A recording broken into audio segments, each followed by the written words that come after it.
Hello everyone, my name is Shruti and I'm a PhD scholar from Indian Institute of Technology, Palakkad, and I'm offering this Plan Modeling 2 lecture series you can find in Institute of Smart Structures and Systems. Now, Plan Modeling 2 is a continuation to the course Plan Modeling 1, which I believe a couple of you might have attended. And for the newcomers, this Plan Modeling 1 is available in the IEEE's website in the lecture series. In Plan Modeling 1, I had extensively gone through the theoretical parts that is required for using BioCro, and it was more theoretical in nature with less usage of the model BioCro. BioCro is a semi-mechanistic, physically based, process-based crop model. And in plant modeling too, what I will be doing is just brush up through the basic concept so that you can just get an idea of what are the theory that is used while we simulate the model BioCro, and it will be more focused on using BioCro model rather than on the theory. So this is again the detailed syllabus of the course, which is somewhat similar to the earlier one. Only thing our focus will be more on using all these concepts, using and applying it in the model, and how all these equations are put inside the model.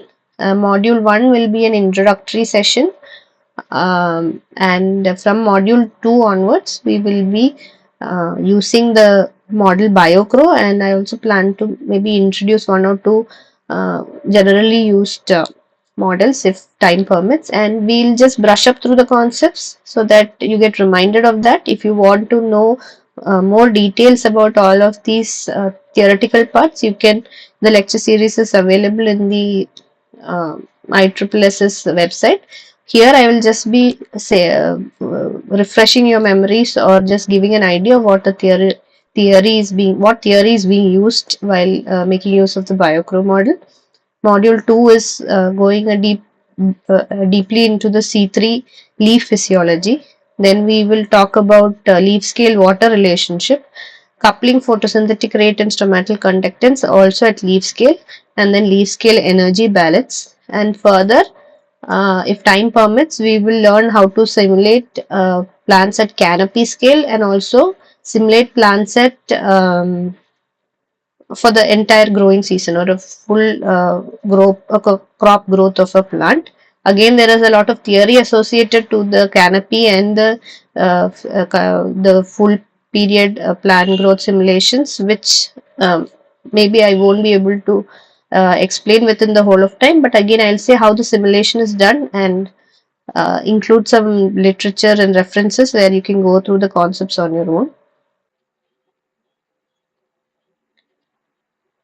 The tools used will be BioCro, that is run using R script.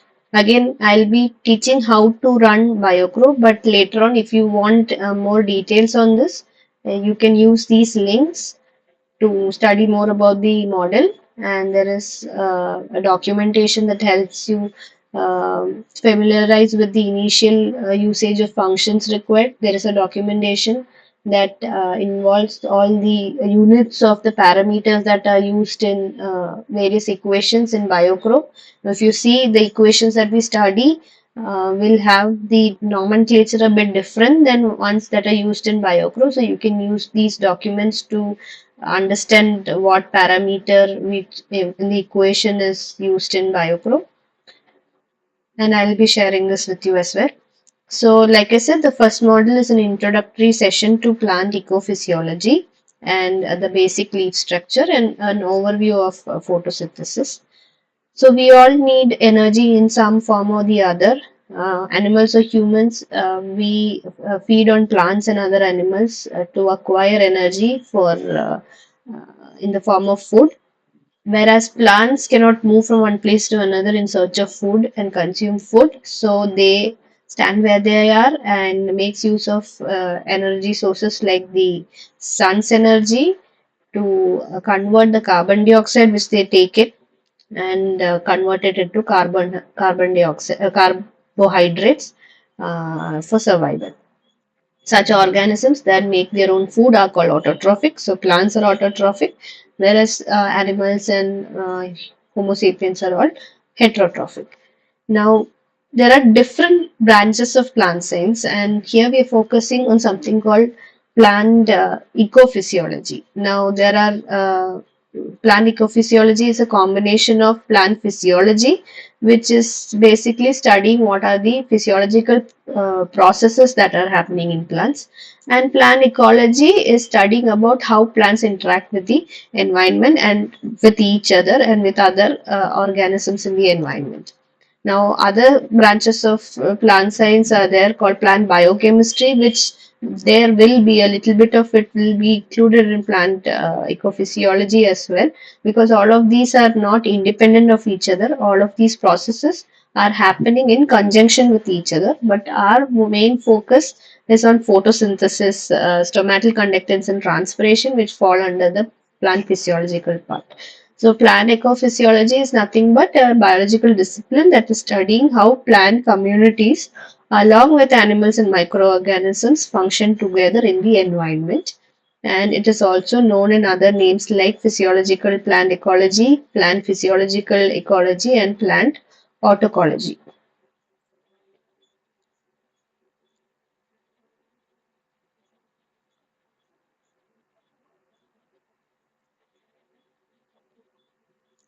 Okay, so before we dive deeper into uh, this topic, let's ask ourselves, why should we even study this? Now, understanding the why is giving us a purpose. It is helping us connect the dots between what we are learning and how we can apply it to the real world. And this again is going to help and boost up, advance in our careers or even in our everyday life. So, learning about something should not just be about a job or a career, but it also has to be about satisfying a curiosity and understanding how things function around us. So, why plant ecophysiology is something that we should study. Like I am someone from civil engineering background who used to work in a construction field, and then I moved on to water resources, which is not in any way related to the construction, and studied about fluid mechanics and hydrology. And now I am looking at how are these hydrological components, the atmosphere, the earth are associated with plants. Now, first say agriculture. Agriculture is a very important concept that we have to move forward with in our coming futures because of the food security issues and food water security issues and climate change. So understanding how plants are functioning will not only just will help us to optimize the water requirements per plant, and also we can do a lot of studies that involve boosting the crop yield, which is an important solution to mitigate food security problems. And then again, on a larger scale, developing sustainable farming practices can also needs the understanding of plant ecophysiology. Then, if you talk about conservation, with ecosystems all under pressure, in the need of water, in the need of food, plant ecophysiology is going to help us understand how different species of plant is going to respond to the stress factors, the environmental stress, the water stress, etc., which is again very important to protect these plants, which are major sources of food, which will be major sources of food and is major source of food in the present and the future scenario against this changing climate and environmental stresses. Now, again, in the face of climate change, this field is also giving us tools to predict how plants and entire ecosystems are responding to rising temperature, rising carbon dioxide levels, increasing levels of droughts, and help us develop adaptive strategies and mitigation effect. Now, if you take forests for example, we'll know uh, how the trees are going to respond to the environmental stress will help us to protect them. And in turn, forests are going to protect us by taking up large amounts of carbon dioxide from the atmosphere and regulating the climate. Now, finally, the emerging bio-based circular economy is a major reason why we should have more understanding on in the field of plant ecophysiology. From biodiesel to biohydrogen, plant-based energy sources are a path away from fossil fuels. So, to scale them responsibly, we need to understand how plants are growing, how efficiently they use their resources, how we can make some changes in them to make it more efficient and make these systems more sustainable. So, in short, plant ecophysiology is a very foundational subject if you want to dwell into the field of agriculture, climate change, and all of the future plant-based fuels like biodiesel, bioethanol, biohydrogen, etc. Now, how can you make use of this plant physiology in various fields that we are involved in as a civil engineer, which is also associated a lot with agricultural engineer? We can, like I said just earlier, make agriculture more water use efficient, develop sustainable farming practices, etc.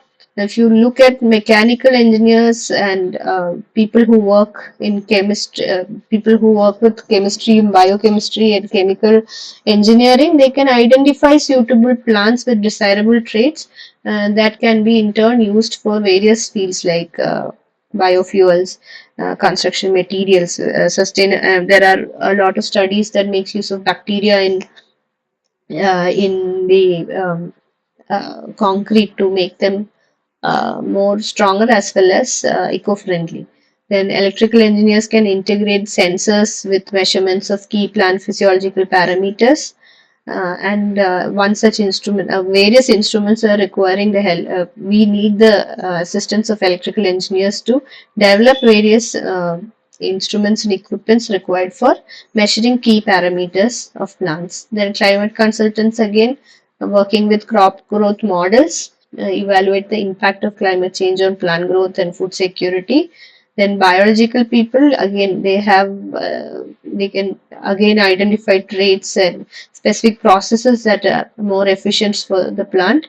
Conservation also we talked about. Computer programmers are another important field people who we require to develop these models, integrate various models together so that the models are able to simulate the whole holistic simulations with all the environmental factors, the plant factors, the soil factor, water factor, all of it together, which requires a lot of programming in models. And just expert are always going to be of great use to us for mapping these simulated results all over the country or globally to understand how these simulations or plant growth is affecting, I mean, how is it varying spatially and temporally. Now, this is one very strong importance, strong uh, a concept that is involving the role of plants in climate change mitigation. So here you can see some red arrows that are going up and down, which indicate the flux of carbon dioxide. That is basically how much carbon dioxide is going back into the atmosphere, or how much carbon dioxide is coming back into the earth, the soil. How much is going into the oceans, how much is coming out of the oceans, the rate of flow basically. And the blue ones are the pools, which is indicating how much of carbon dioxide is stored in soils, in within the crust, within the earth, within the oceans, etc. So if you see here, you see that ocean loss is around 90 petagrams per year. That is, carbon dioxide is being released or going back into the atmosphere by with an amount of 90 petagrams per year. Well, at the same time, oceans are also taking up that much amount of carbon. So both of this are being are cancelled and are in equilibrium. But when you see the conditions in the Earth, the terrestrial biosphere, you see that there is a lot of carbon dioxide output to the atmosphere, and photosynthesis is one major process that is taking up a huge amount of carbon dioxide into the atmosphere into plants. Plants are a huge pool, is a huge section of pool that is storing carbon dioxide along with soils in the earth. Now, if you look at the atmospheric exchange alone, you see that 90 is the rate of carbon dioxide that it is released into the atmosphere. 92 is the rate that is taken in. 59 is left by plant respiration, whereas plant photosynthesis is taking in 120 petagrams per year. And if you see 7.7 over here is for the fossil fuels burning. You can see 58 is contributed by soil respiration. Volcanoes are producing around zero point 0.1 petagrams, and deforestation and land use are contributing 1.1 petagrams of carbon dioxide to the atmosphere. Now, if you see, I have not taken litter fall and the river flow into ocean, because what I'm considering here is the atmosphere plant interaction, atmosphere and earth interaction, not what is already there on the earth and what is going into the oceans from the earth. Most of atmospheric plant land interaction. So atmospheric carbon is already 750 petagrams, holding 750 petagrams of carbon dioxide, and additionally when all these flux rates are calculated, you see there's a 243.8 petagrams per year that is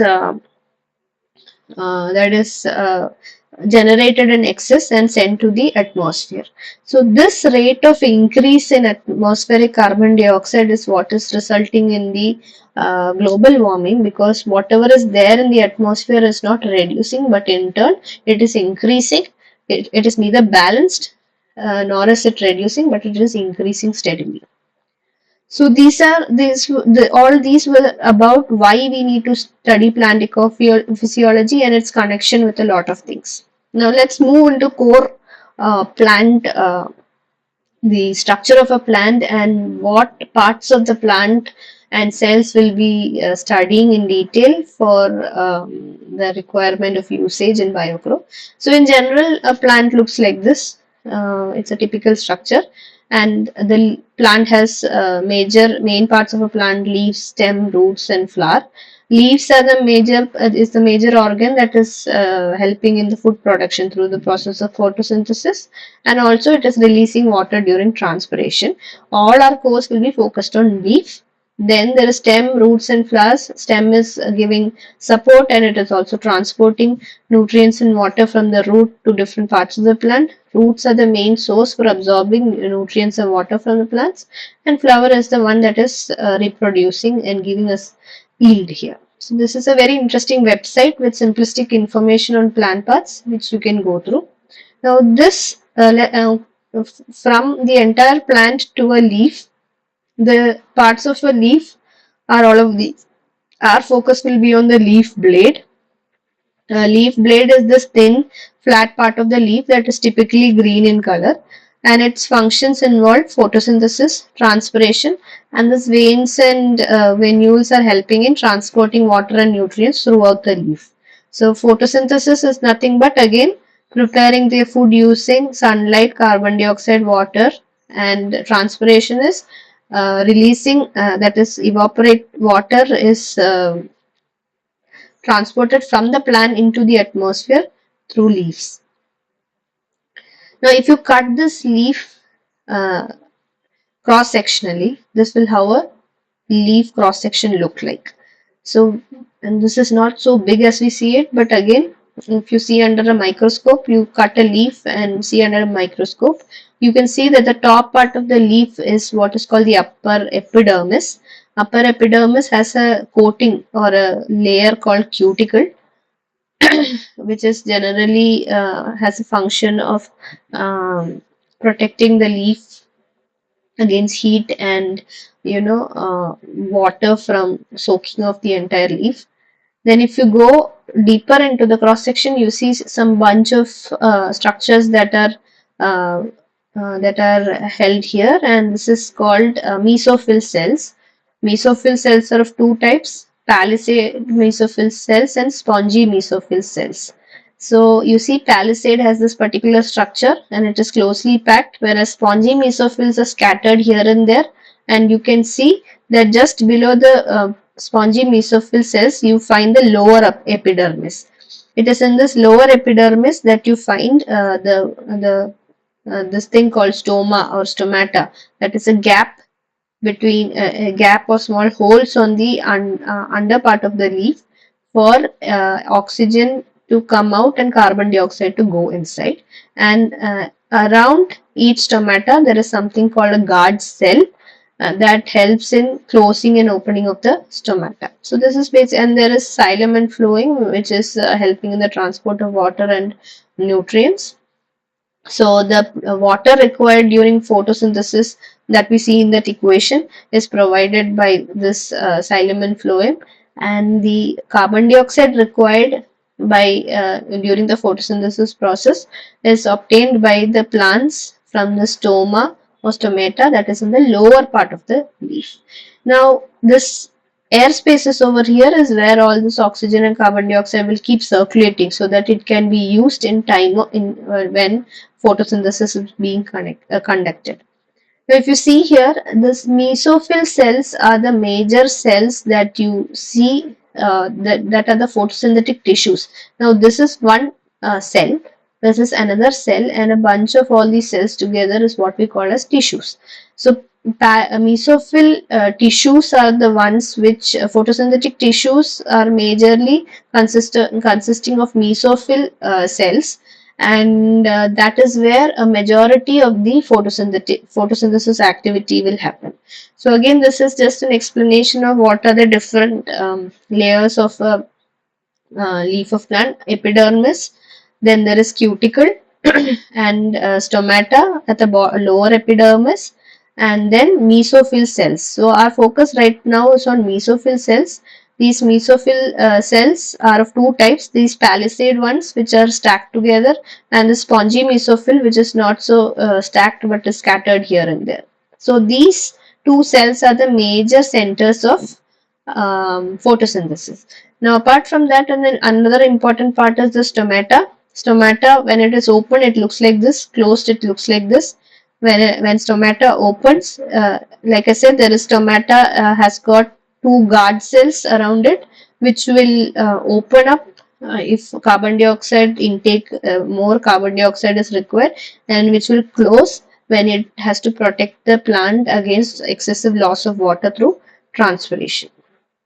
Now, if you take a single mesophyll cell, you will see that we are not, this is one cell, and a cell consists of various things in it, like a vacuole, nucleus, there's mitochondria, there are so many things in it, but we don't have to learn about all that right now. So basically a cell has got a cell wall and a cell membrane. Between the cell wall and cell membrane there is some fluid kind of fluid thing, and inside the cell there is cytoplasm, and one major, and this vacuole which is containing cell slab, that is what is taking up most of the cell. Now apart from all of this, there is something called a chloroplast in these cells. So chloroplast is what consists of chlorophyll, which we have learned in younger classes about chlorophyll is what is actually responsible for photosynthesis. It's a green color pigment that helps in photosynthesis. So we see this chlorophyll in this inside this what do you call it, a cell. Inside this cell there is this thing called chloroplast, which is where majority of the photosynthesis happens. Now, what does a chloroplast look like? So, we went from a cross section of leaf to palisade or a mesophyll cell, and within a mesophyll cell, now we are going into chloroplast. So, this is how a cross section of a chloroplast looks like. It is called the photosynthesis apparatus of the leaf system. And if you see here, there is an inner membrane, there is an outer membrane, there is intermembrane space, and then you see that there are some stack-like structures within this chloroplast, which is called thylakoid.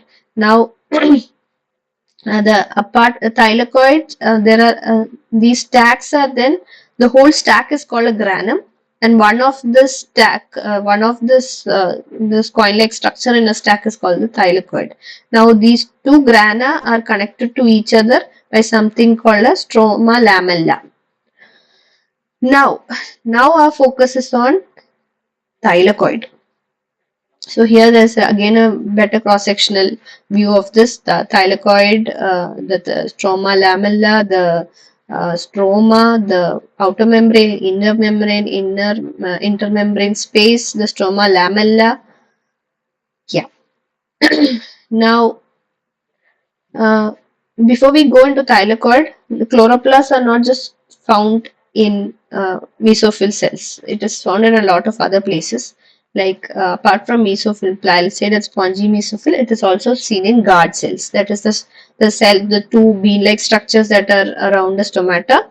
They also have chloroplast. Bundle sheath cells, again something that will come in C4 photosynthesis, which I'll be going through in the later classes. And then there are other specialized cells in adapted plants where you can see chloroplast in the epidermal cells and also on hair-like structures that you find on the cuticle. There also you can see chloroplast. But again, we are not going into different species or different types of plants. Our focus is just on the general place where photosynthesis occur, which is chloroplast, and inside a chloroplast, it is the thylakoid where the photosynthetic reactions are happening. So to go a little more in detail into this this chloroplast, you see two distinct regions present inside a chloroplast known as a grana and the stroma. So this is the stroma and this are the grana. One of it is called granum, so many of it is called grana. Now, grana are made up of stacks of disc-shaped structures known as thylakoids or lamellae. So that is what I said, the coin-like structures are called thylakoid. Grana consist of chlorophyll pigments and are the functional units of chloroplast. So it is basically this whole things made up of a lot of thylakoids that is consisting of chlorophyll. Now, stroma is the matrix in which you find this grana, and it is consisting of various enzymes, DNA, ribosomes. Stromal lamella is what connects one grana to another, one granum to another. Then the membrane envelope is there. The outer membrane and the inner membrane and the fluid that is filled in between these two membrane. And then there is the thylakoid system. So let's move into the thylakoid systems. So before going to the thylakoid systems, the plant structure we studied, then we studied about what a leaf looks like in what is its various parts, and then we went inside a leaf, then we went inside a cell, palisade or a mesophyll cell, and then we went inside the chloroplast that you find inside a palisade cell. Now, before I talk about thylakoid, thylakoid is mainly where all of the reactions happen. So, let's talk about what these reactions are going to be before we go into thylakoid. So, photosynthesis, as we all have studied, is the process where carbon dioxide and water together with solar energy will produce glucose and oxygen. This has been my education until I started studying about plant ecophysiology, about photosynthesis, and so is for a lot of people who are new to plant. So, but this is a very simplistic, holistic equation, although whatever the processes that are involved in this are many. Now, photosynthesis in general is converted into two parts. Not converted, sorry. It is a combination of two methods. One is called the light dependent reaction, and the other is called the light independent reaction, or it is also called as the dark reaction or Calvin cycle. So, I would rather like to call it as Calvin cycle because these two words are always in a bit of a controversy, because light independent does not mean exclusively light independent. It does require light in this reaction, and the products are used in this reaction. So it's not light independent exclusively. So is dark reaction. Again, there is absence of light somehow reflected in this usage of dark reaction. So I would rather use this name called the Calvin cycle. So from here on, it will be Calvin cycle. So in the light dependent reaction, what happens is the light is taken along with water to conduct some light reactions. That reactions will form some is the light energy is converted into chemical energy by forming some energy molecules called ATP and NADPH. Now this ATP and NADPH along with the carbon dioxide that is going in will be utilized in the Calvin cycle to produce sugar, and along with producing sugar, this chemical molecules are converted into NADP plus and ADP plus phosphate, and again reutilized in the light reaction for generation of NADPH and ATP. So this is again a holistic diagram of the light reaction and the dark reaction.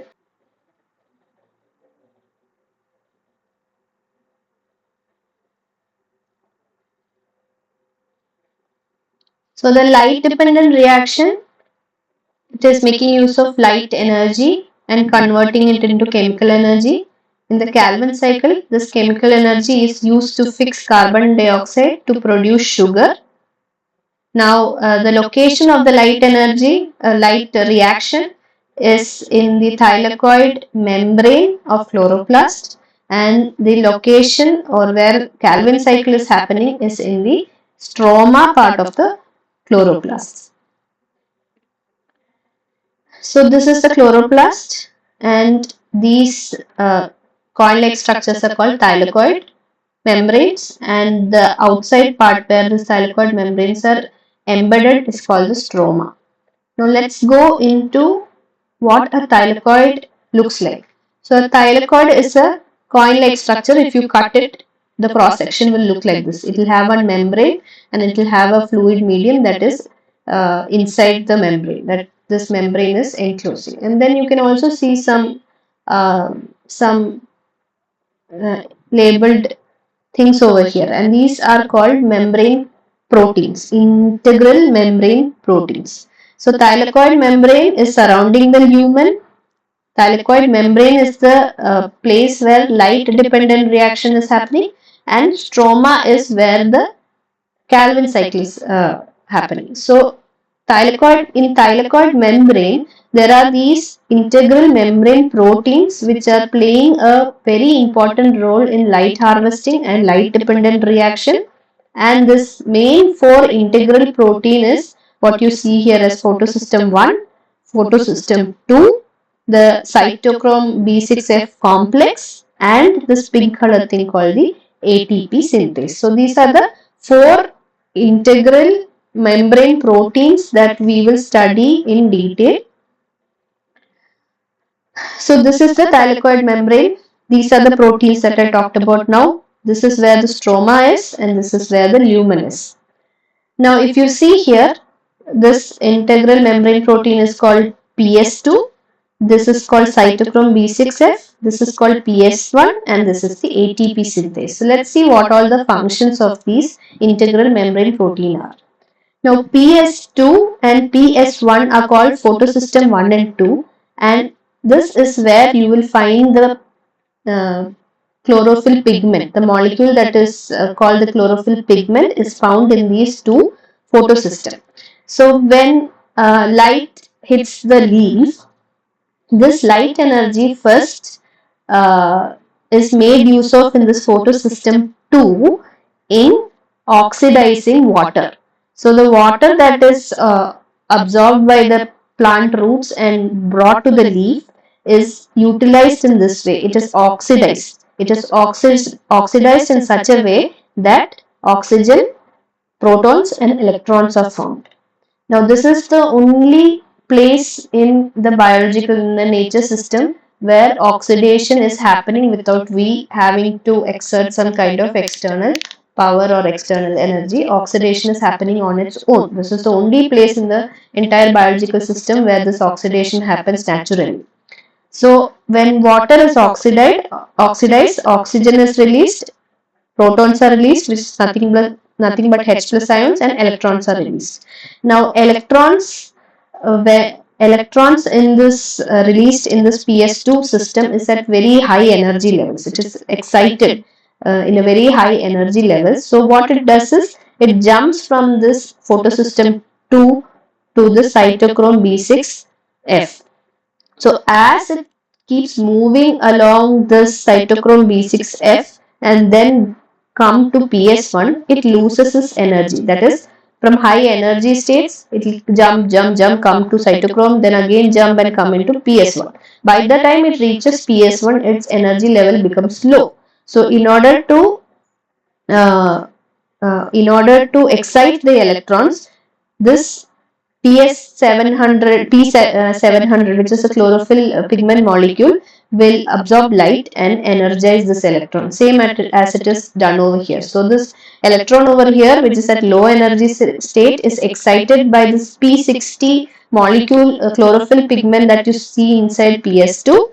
This high energy state electron will get transported across the cytochrome B6F and then to PS1. By the time it loses its energy, and this energy is regained back when P700, which is the chlorophyll pigment in PS1, will take up light energy and excite this electron.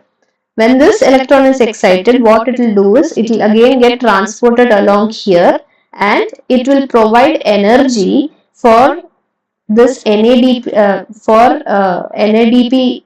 DP molecule that is in the stroma to get reduced into NADP plus, NADPH. So reduction is nothing but this NADP molecule is reacting with H plus ions and getting reduced to NADPH. So this is the first process that is happening during light dependent reaction, electron transport chain. First oxidation of water. Oxidation of water is generating electrons. Electrons are excited by light in PS2. Then it is getting transported to PS1 where it loses its energy. It is again excited by PS700 and PS1. And then this electron is providing energy for NADP to react with H plus and form NADPH. So this is the first output or one of the output in the light dependent reaction. Now during this electron transport chain, this entire thing that is happening over here, something happens. Nothing but this electron transport chain is providing an energy gradient. So here it is high energy, here it is low energy. So this energy gradient will help the H plus ions to move from the lumen to the stroma. And it is these H plus ion that is available in the stroma as a result of the energy gradient by these electrons that are reacting with NADP to get reduced to NADPH. So in order to stroma to obtain the H plus ion, one way is the energy gradient that is created by this electron transport rate. There is high energy here, there is low energy here. So H plus will travel from lumen to stroma. Now that was the electron transport chain. Now you can see over here reduction is happening. The electrons with the help of light will get excited and then it will travel along the cytochrome complex and then it is traveling to the photosystem 1 and photosystem 1 here again it is getting excited. If you see here, these are photons, not protons. So it is photons are the light molecules or the light particles that are helping in the excitation of electrons, and then it gets into a high energy state, and high energy state is actually helping in this reaction to happen by providing an energy gradient that will push the lumen from this place to the stroma. So that is the electron transport chain, which is the first important step. Now, in the second important step is the sending of this H plus ions to the stroma through this ATP synthase. So in this electron transport chain, the molecule that is chemical molecule that is formed is NADPH. Now how is ATP generated is what we will see now. Now when this oxidation reaction happens, H plus is generated, which will increase the concentration of H plus ions over here. So when this H plus ion concentration increases, this proton gradient, that is the high concentration of H plus, is providing energy for this ATP synthase, which acts like a motor and will push this H plus ions back into the stroma. So what is happening here is the high concentration of H plus ion is providing energy to rotate this ATP synthase, which will carry the H plus ions from the lumen to the stroma. And during this release of or the transport of H plus ions to stroma from the lumen, this energy that is produced is actually helping in ADP to attach with the phosphate molecule to form ATP. So the proton gradient is providing energy for ATP synthesis to help in the reaction of ADP with phosphate to form ATP. So here two processes are happening in light dependent reaction, electron transport chain and this ATP synthase. During the electron transport chain, NADPH is formed. During the due to the ATP synthase, ATP is formed. Now this is the total light dependent reaction. So if you see here, photolysis of water to protons, electrons and oxygen in PS2. Electrons from water splitting is at a low energy state, which is excited by the light absorbed by the chlorophyll molecule P680, which is there in photosystem 2. The high energy electron is transported across the thylakoid membrane from PS2 to PS1, where electrons lose their energy because of this travel, and then the chlorophyll molecule P700 and PS1 is exciting the electrons, which helps to energize the process of reducing NADP plus to NADPH. Now, during this high energy electron transport, high concentration of H plus in lumen is helping drive the ATP synthase, which is pushing H plus back to the stroma from the lumen and providing energy for the ADP to react with Pi to form ATP. The energy gradient created during the electron transport is helping H plus travel from the stroma to the lumen. No, sorry, it is from the lumen to the stroma, and that is what is driving the, that is what is helping in the reduction of NADP plus to NADPH. So that was about the light reaction. So you see, this whole thing is the chloroplast. This is the thylakoid membrane. This is where the light dependent reaction is happening. This is the ATP synthase. This is photosystem 2, photosystem 1, I believe. Yeah, photosystem 2. This is photosystem 1. Now the next cycle is the Calvin cycle. So we learned in for light dependent reaction, it is converting light energy into chemical energy, that is making use of light to form this NADPH and ATP. Now NADPH and ATP is utilized in this cycle called the Calvin cycle, which is happening in the stroma part of the chloroplast. So in the stroma part of the chloroplast, what happens is there is a molecule called RUBP, ribulose biphosphate, 1,5-biphosphate.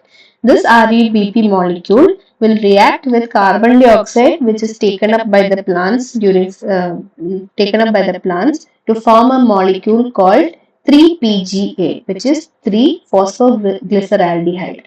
Now 3-PGA is an unstable state. So in order to undergo stability, it again makes use of this ATP that was generated during light dependent reaction and NADPH also generated during the light dependent reaction. So 3-PGA is reduced to G3P with the help of ATP and NADPH. Now this reduced form of G3P, which is the stable molecule, is the first stable molecule in this Calvin cycle. Now this G3P is what is being converted to carbohydrates or sugar. Now all of this G3P is not going to get converted to sugar. Some has to be used for the regeneration of RUBP. Otherwise, from where do we get RUBP? So when one molecule of G3P goes to produce sugar, 5 molecules will go back to regenerate RUBP, and during that time also ATP is used as the energy source. So this is the chemical energy that is used to generate carbohydrates, and you see here when ATP is being used, it is again reduced, it is again going back to ADP form, which is what is being converted to ATP over here. So this ADP is what travels down here and reacts with phosphate to form ATP. This NADPH is also, when it is utilized, it is again broken down into NADP plus and H plus. This NADP plus again travels over here to undergo reaction to NADPH. So the supply of NADP plus and ADP is provided by Calvin, and the supply of ATP and NADPH is provided by the light dependent reaction. So this is how a Calvin cycle happens. More detail into the structure of the molecules for a Calvin cycle. You see that RUBP is a molecule with five carbon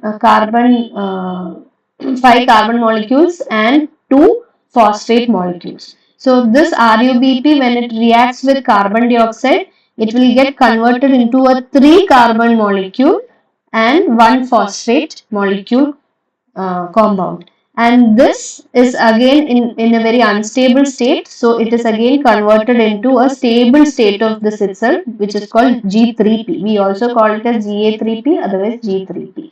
Now this stable form is made use of in the production of carbohydrate, and remaining is gone back to RUBP to for its regeneration. Now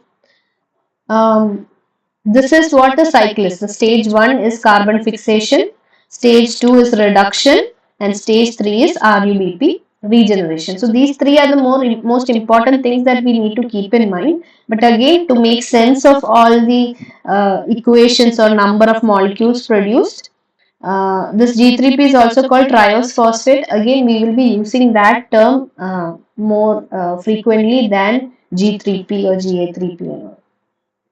You see that RUBP is a 5 carbon molecules. So six portions of 6 molecules of RUBP and 6 molecules of carbon dioxide will generate 12 molecules of PGA.